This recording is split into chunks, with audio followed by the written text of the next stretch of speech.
नमस्कार. आजच्या या सखोल विश्लेषणात आपण थेट एका महत्त्वाच्या मुद्द्याला हात घालणार आहोत. आज आपण एका अशा वास्तवाबद्दल बोलणार आहोत जे आपल्या सर्वांच्याच आर्थिक स्थितीशी आणि भविष्याशी जोडलेला आहे, वेल्थ आर्किटेक्चर. आपण नेहमी पाहतो की एका बाजूला काही लोकांकडे अफाट संपत्ती असते आणि दुसऱ्या बाजूला एक अशी व्यवस्था असते जिथे बहुतांश समाज पिढ्यानपिढ्या गरिबीच्या दुष्टचक्रात अडकलेला असतो. हे नक्की कसं काम करतं आणि या सिस्टम्सच्या पडद्यामागे काय रहस्य दडलेलं आहे तेच आज आपण डिकोड करतोय.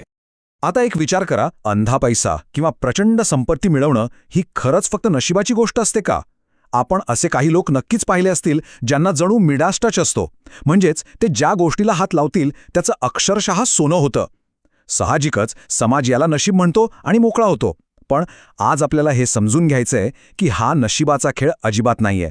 हा पूर्णपणे माइंडसेट अलाइनमेंटचा आणि अचूक रणनीतीचा खेळ आहे.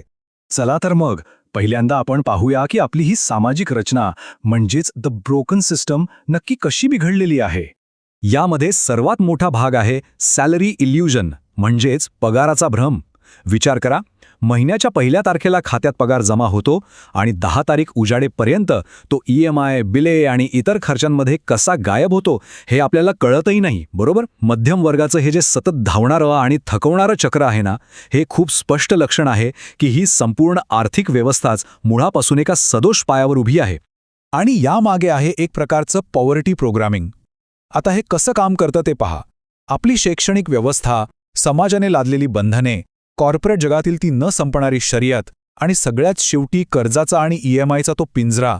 आपली शाळा आणि समाज आपल्याला जाणीवपूर्वक अशा प्रकारे घडवतात की आपण आयुष्यभर कर्जात बुडालेले आणि फक्त आज्ञा पाळणारे कर्मचारी बनून राहावं. हे साखळदंड लोखंडाचे नसले तरी ते मानसिक पातळीवर अत्यंत घट्ट आहेत.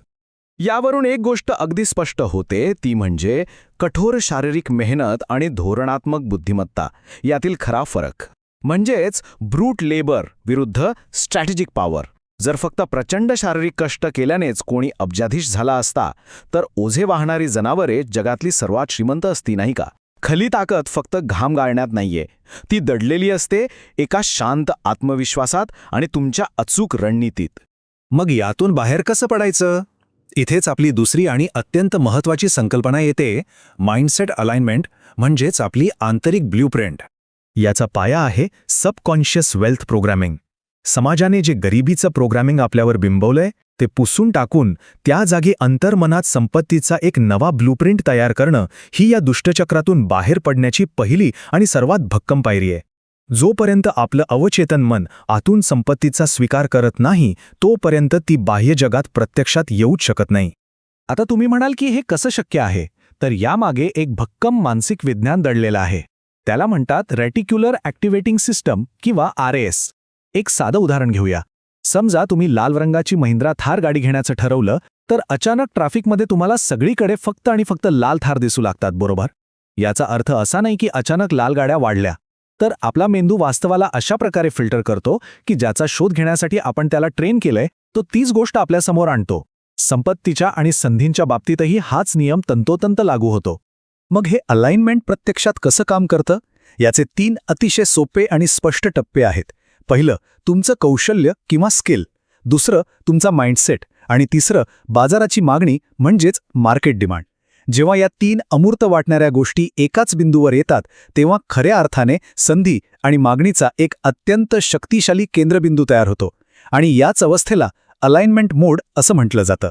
हा मोड ॲक्टिवेट झाला की मग आपण वळतो तिसऱ्या भागाकडे, द सायन्स ऑफ मनी, म्हणजेच पैशाच्या विज्ञानाकडे. आपली पारंपरिक मानसिकता पैशाला फक्त कष्टाचं बक्षीस किंवा रिवॉर्ड मानते.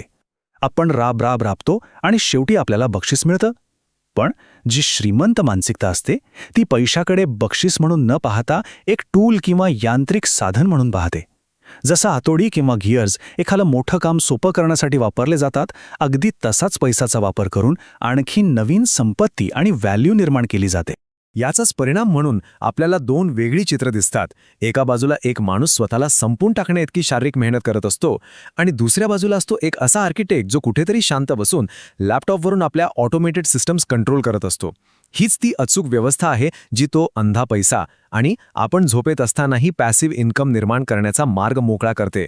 कारण एक गोष्ट लक्षात घ्या, पैसा हा फक्त कागदाचा तुकडा किंवा बँक खात्यातले आकडे नाहीत. ती एक वाहती ऊर्जा आहे. जे लोक या ऊर्जेचं वैज्ञानिक आणि अगदी आध्यात्मिक स्वरूपही समजून घेतात, त्यांच्याकडे ही ऊर्जा अगदी नैसर्गिकरित्या आकर्षित होते आणि ती सातत्याने प्रवाहित राहते.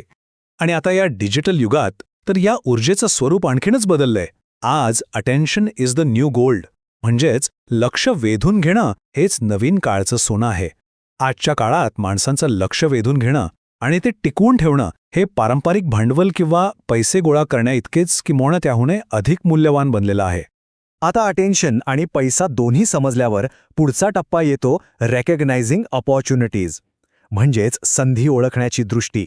जेव्हा तुमचं मन वर सांगितलेल्या गोष्टींसोबत पूर्णपणे अलाइन होतं, तेव्हा ते खऱ्या अर्थाने एक ऑपॉर्च्युनिटी मॅग्नेट बनतं, म्हणजेच संधी शोधणारं चुंबक. आपल्याला संधी शोधण्याची जणू सवयच लागते. इतरांनी कचरा समजून सोडून दिलेल्या गोष्टीतूनही मूल्य किंवा व्हॅल्यू निर्माण करता येते. आयडिया रूल वापरून सतत नवीन कल्पनांचा विचार करणं आणि व्यवसायाच्या शक्यता अगदी एखाद्या होलोग्रामसारख्या स्पष्टपणे पाहता येणं, ही याच अलाइनमेंटची खरी ताकद आहे. पण ह्या सगळ्याच्या शेवटी एक गोष्ट सर्वात महत्त्वाची ठरते, आणि ती म्हणजे एक्स्ट्रीम ओनरशिप, संपूर्ण जबाबदारी. हा एक असा क्षण असतो जिथे तुम्हाला वाटतं की तुम्ही एका उंच कड्यावर उभ्या आहात. यालाच आपण ट्रान्सफॉर्मिंग फिअर इंटू पॉवर म्हणू शकतो. मनात जी तीव्र भीती असते तिला थेट सामोरं जाणं आणि तिचं रूपांतर एका अतूट आणि अढळ आत्मविश्वासात करणं, हीच ती खरी शक्ती आहे. इथे भीती अचानक गायब होत नाही, तर तिचं एका प्रचंड ऊर्जेत ट्रान्सफॉर्मेशन होतं. आणि हे सगळं साध्य होतं एका सिंग्युलर डिसिजनमुळे, एका अंतिम आणि निर्णायक पावलामुळे. त्या अंधाऱ्या आणि चालत आलेल्या गर्दीतून बाहेर पडण्याचा तो एकाकी पण अत्यंत शक्तिशाली क्षण असतो, जेव्हा आपण स्वतःच्या आयुष्याची 100% जबाबदारी घेतो. कोणत्याही बाह्य परिस्थितीला किंवा सिस्टमला दोष न देता जेव्हा आपण ही एक्स्ट्रीम ओनरशिप घेतो, तेव्हाच या सिस्टमचे ते जुने साखळदंड कायमचे तुटतात. म्हणूनच नेहमी लक्षात ठेवा, I am the architect of my life. मी माझ्या स्वतःच्या जीवनाचा शिल्पकार आहे. जेव्हा हा एकच विचार मनात अगदी पक्का होतो ना, तेव्हा वास्तवाकडे आणि संपत्तीकडे पाहण्याचा आपला संपूर्ण दृष्टिकोनच मुळापासून बदलून जातो. बाह्य परिस्थितीला दोष देणं आता थांबवा. स्वतःच्या आयुष्याची सूत्रे हाती घेऊन एक नवीन वास्तू उभारण्याची आणि हे गरिबीचं चक्र कायमचं भेदण्याची हिंमत आपल्यात आहे का, या एका प्रश्नाचा विचार नक्की करा.